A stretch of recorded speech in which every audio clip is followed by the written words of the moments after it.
परमात्मने नमः। यथार्थ गीता श्रीमद् भगवत गीता अथ द्वितीयो अध्यायः। प्रथम अध्याय गीता की प्रवेशिका है, जिसमें आरंभ में पथिक को प्रतीत होने वाली उलझनों का चित्रण है। लड़ने वाले संपूर्ण कौरव पांडव थे, किंतु संशय का पात्र मात्र अर्जुन है। अनुराग ही अर्जुन है। इष्ट के अनुरूप राग ही पथिक को क्षेत्रज्ञ के संघर्ष के लिए प्रेरित करता है। अनुराग आरंभिक स्तर है। पूज्य महाराज जी कहते थे, सदगृहस्थ आश्रम में रहते हुए ग्लानि होने लगे, अश्रुपात होता हो, कंठ अवरुद्ध होता हो, तो समझना कि यहीं से भजन आरंभ हो गया। अनुराग में ये सब कुछ आ जाता है। उसमें धर्म, नियम, सत्संग, भाव सभी विद्यमान होंगे।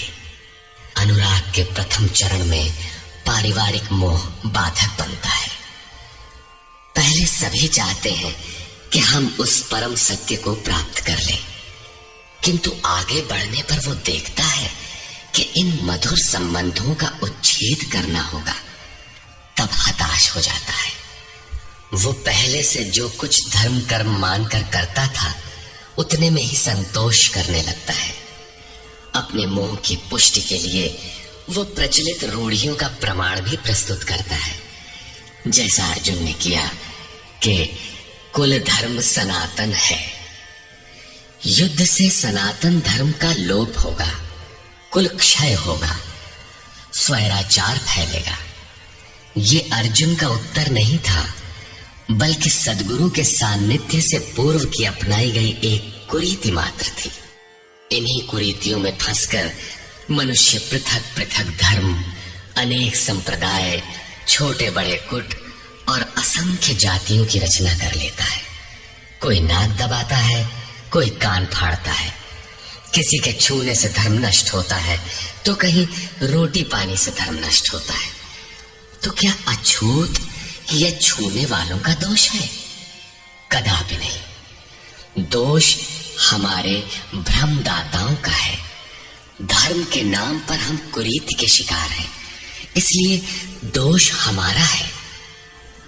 महात्मा बुद्ध के समय में केश कंबल एक संप्रदाय था, जिसमें केश को बढ़ाकर कंबल की तरह प्रयोग करने को पूर्णता का मानदंड माना जाता था।